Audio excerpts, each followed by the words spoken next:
ओम शांति। आज बाबा के 20 जनवरी के महावाक्य है।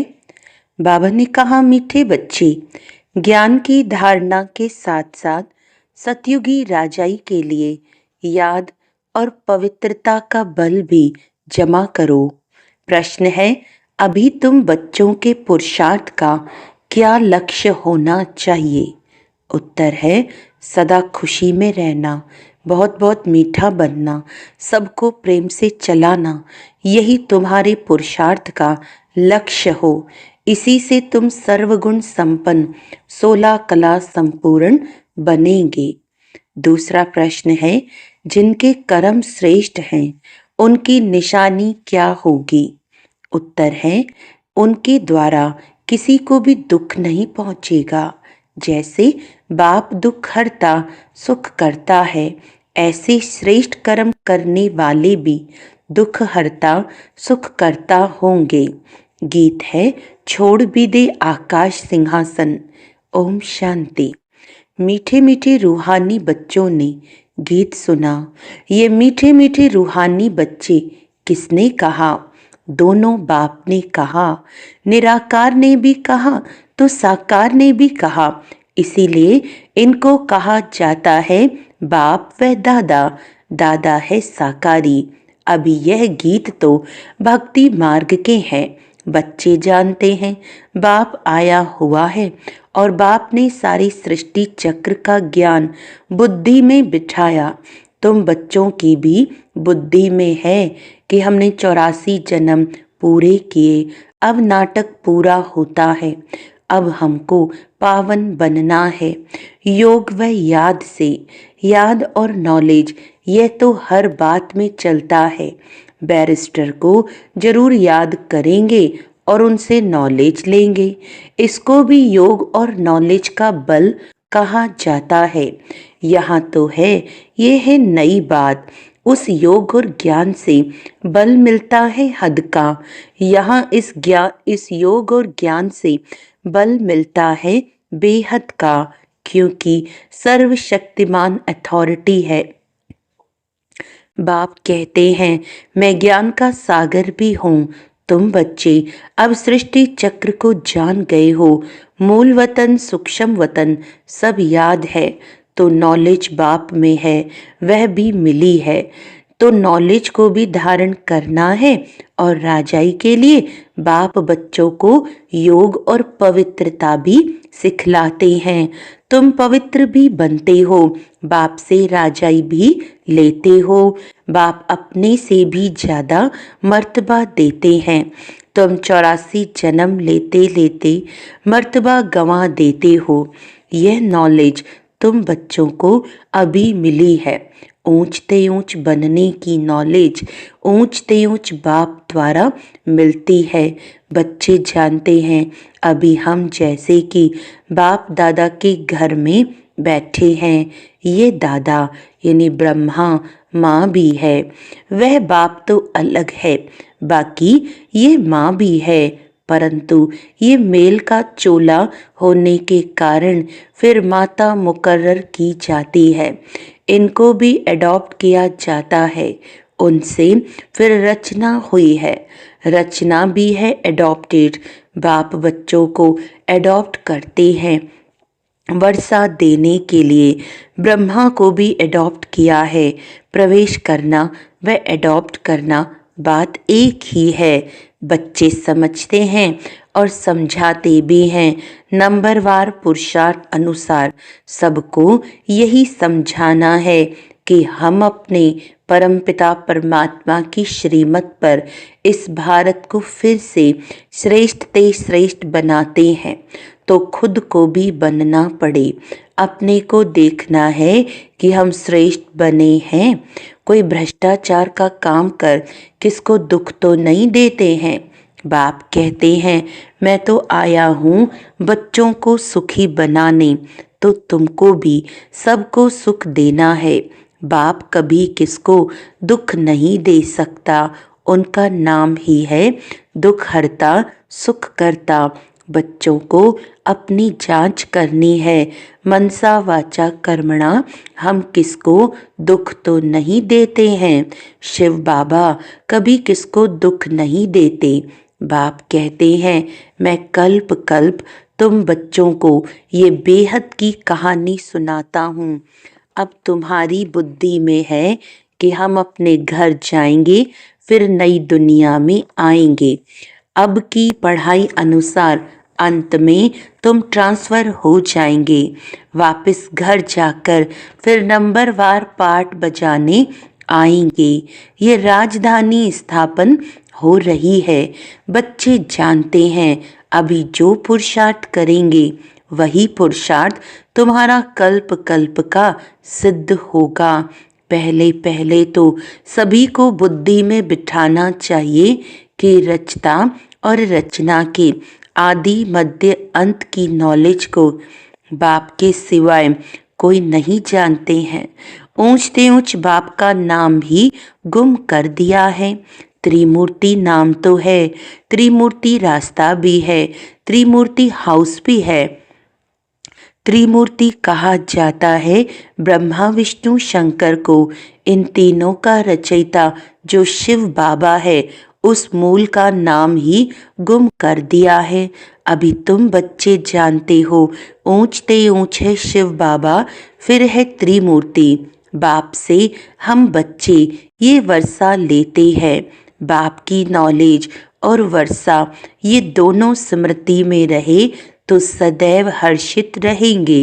बाप की याद में रहे फिर तुम किसको भी ज्ञान का तीर लगाएंगे तो अच्छा असर होगा। उसमें शक्ति आती जाएगी। याद की शक्ति से ही, याद की यात्रा से ही शक्ति मिलती है। अभी शक्ति गुम हो गई है क्योंकि आत्मा पतित तमो प्रधान हो गई है। अब मूल फिक्रात यह रखनी है कि हम तमो प्रधान से सतो प्रधान बने। मन मना भव का अर्थ भी यह है। गीता जो पढ़ते हैं उनसे पूछना चाहिए, मन मना भव का अर्थ क्या है। ये किसने कहा? मुझे याद करो तो वर्षा मिलेगा। नई दुनिया स्थापन करने वाला कोई श्री कृष्ण तो नहीं है, वह प्रिंस है। ये तो गाया हुआ है, ब्रह्मा द्वारा स्थापना। अब करण करावनहार कौन भूल गए हैं। उनके लिए सर्वव्यापी कह देते हैं। कहते हैं ब्रह्मा विष्णु शंकर आदि सब में वही है। अब इसको कहा जाता है अज्ञान। बाप कहते हैं तुमको 5 विकारों रूपी रावण ने कितना बेसमझ बनाया है। तुम जानते हो बरोबर, हम भी पहले ऐसे थे। हाँ, पहले उत्तम से उत्तम भी हम ही थे, फिर नीचे गिरते महान पतित बने। शास्त्रों में दिखाया है राम भगवान ने बंदर सेना ली, यह भी ठीक है। तुम जानते हो हम बरोबर बंदर मिसल थे। अभी महसूसता आती है, यह है ही भ्रष्टाचारी दुनिया। एक दो को गाली देते कांटा लगाते रहते हैं। ये है कांटों का जंगल, वह है फूलों का बगीचा। जंगल बहुत बड़ा होता है, गार्डन बहुत छोटा होता है। गार्डन बड़ा नहीं होता है। बच्चे समझते हैं बरोबर इस समय ये बड़ा भारी कांटों का जंगल है। सतयुग में फूलों का बगीचा कितना छोटा होगा। यह बातें तुम बच्चों में भी नंबरवार पुरुषार्थ अनुसार समझते हैं। जिनमें ज्ञान और योग नहीं है, सर्विस में तत्पर नहीं है, तो फिर अंदर में इतनी खुशी भी नहीं रहती। दान करने से मनुष्य को खुशी होती है। समझते हैं इसने आगे जन्म में दान पुण्य किया है, तब अच्छा जन्म मिला है। कोई भक्त होते हैं, समझेंगे हम भक्त अच्छे भक्त के घर में जाकर जन्म लेंगे। अच्छे कर्मों का फल भी अच्छा मिलता है। बाप बैठ कर्म अकर्म विकर्म की गति बच्चों को समझाते हैं। दुनिया इन बातों को नहीं जानती, तुम जानते हो। अभी रावण राज्य होने के कारण मनुष्यों के कर्म सब विकर्म बन जाते हैं। पतित तो बनना ही है। 5 विकारों की सब में प्रवेशता है। भल दान पुण्य आदि करते हैं, अल्पकाल के लिए उसका फल मिल जाता है, फिर भी पाप तो करते ही हैं। रावण राज्य में जो भी लेन देन होती है वह है ही पाप की।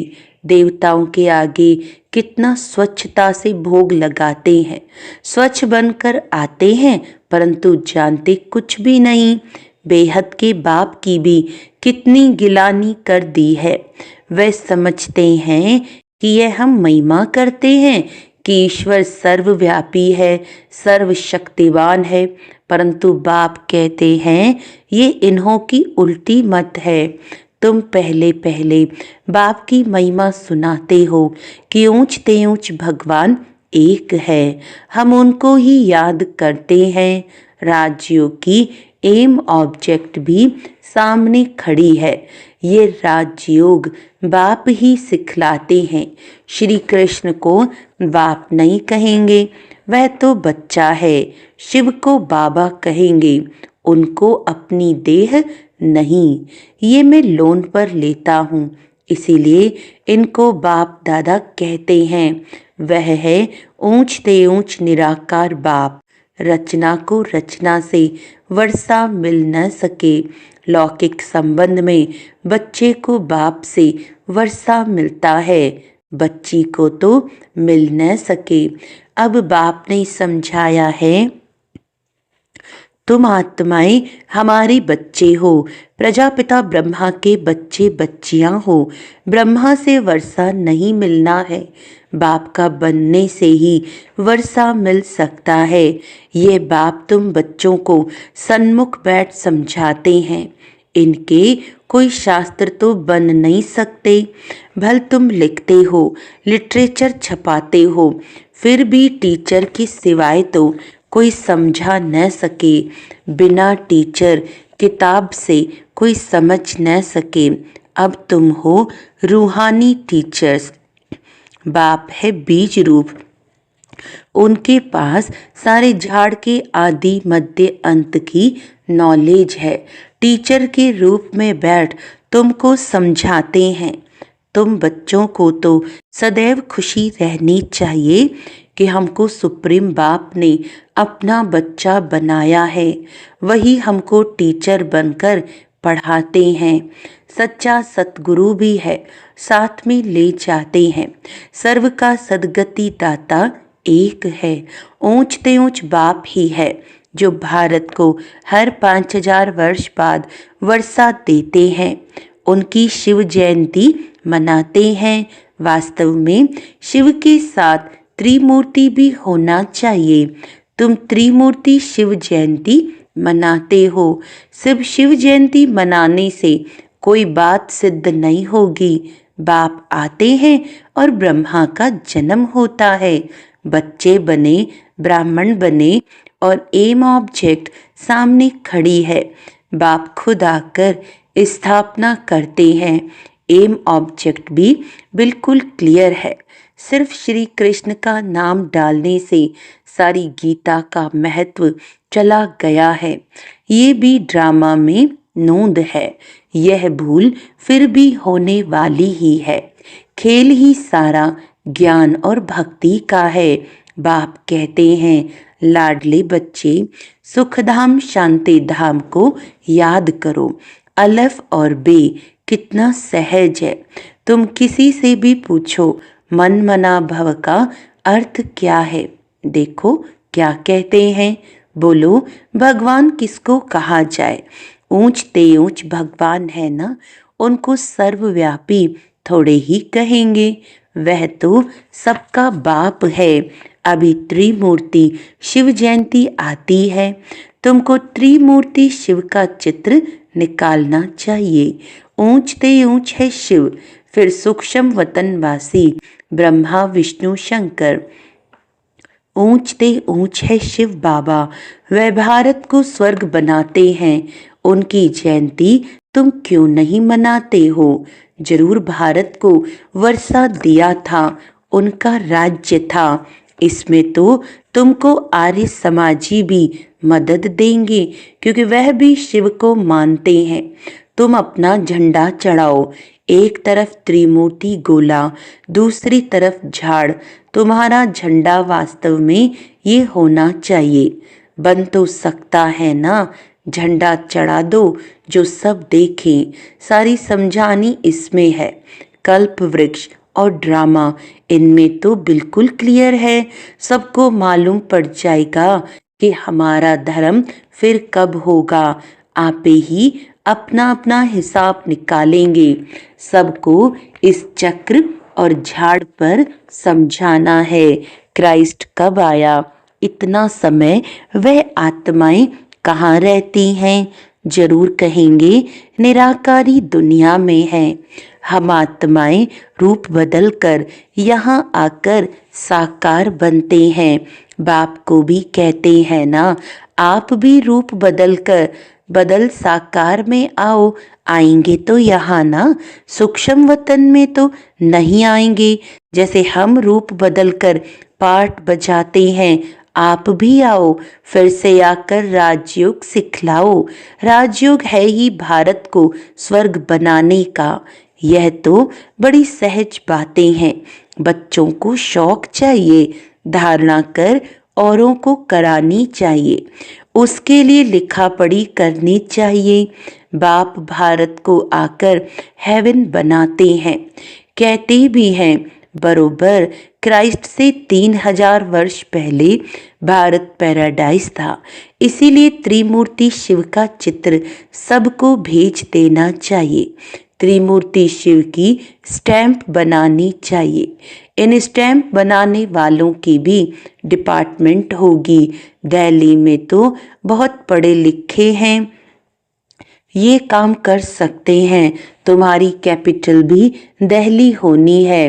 पहले दिल्ली को परिस्तान कहते थे, अब तो कब्रिस्तान है।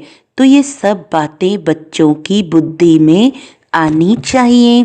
अभी तुम्हें सदा खुशी में रहना है, बहुत बहुत मीठा बनना है, सबको प्रेम से चलाना है, सर्वगुण संपन्न 16 कला संपूर्ण बनने का पुरुषार्थ करना है। तुम्हारे पुरुषार्थ का यही लक्ष्य है, परंतु अभी तक कोई बना नहीं है। अभी तुम्हारी चढ़ती कला होती जाती है। धीरे धीरे चढ़ते हो ना, तो बाबा हर प्रकार से शिव जयंती पर सेवा करने का इशारा देते रहते हैं, जिससे मनुष्य समझेंगे कि बरोबर इन्हों की नॉलेज तो बड़ी है। मनुष्यों को समझाने में कितनी मेहनत लगती है। मेहनत बगैर राजधानी थोड़ी स्थापन होगी। चढ़ते हैं, गिरते हैं, फिर चढ़ते हैं। बच्चों को भी कोई न कोई तूफान आता है। मूल बात है ही याद की। याद से ही सतो प्रधान बनना है। नॉलेज तो सहज है। बच्चों को बहुत मीठे ते मीठा बनना है। एम ऑब्जेक्ट तो सामने खड़ी है। ये लक्ष्मी नारायण कितने मीठे हैं। इन्हों को देख कितनी खुशी होती है। हम स्टूडेंट्स की ये एम ऑब्जेक्ट है। पढ़ाने वाला है भगवान। अच्छा, मीठे मीठे सिखिलदे रूहानी बच्चों प्रति माता पिता बाप दादा का याद प्यार और गुड मॉर्निंग। रूहानी बाप की रूहानी बच्चों को नमस्ते। हम रूहानी बच्चों की रूहानी बाप दादा को याद प्यार, गुड मॉर्निंग, नमस्ते नमस्ते नमस्ते जी। धारणा के लिए मुख्य सार है, बाप द्वारा मिली हुई नॉलेज और वर्षे को स्मृति में रख सदैव हर्षित रहना है। ज्ञान और योग है तो सर्विस में तत्पर रहना है। सुखधाम और शांति धाम को याद करना है। इन देवताओं जैसा मीठा बनना है। अपार खुशी में रहना है।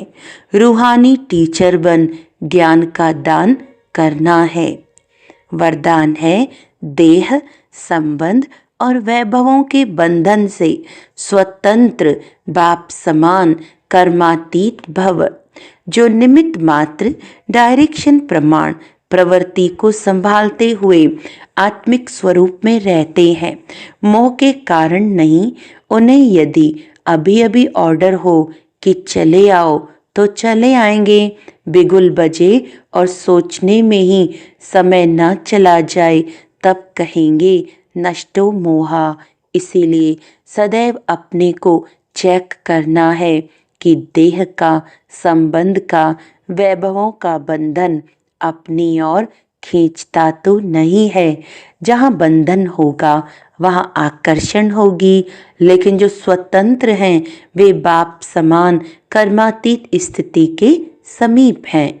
स्लोगन है स्नेह और सहयोग के साथ शक्ति रूप बनो तो राजधानी में नंबर आगे मिल जाएगा। अच्छा, अपनी शक्तिशाली मनसा द्वारा सकाश देने की सेवा करो।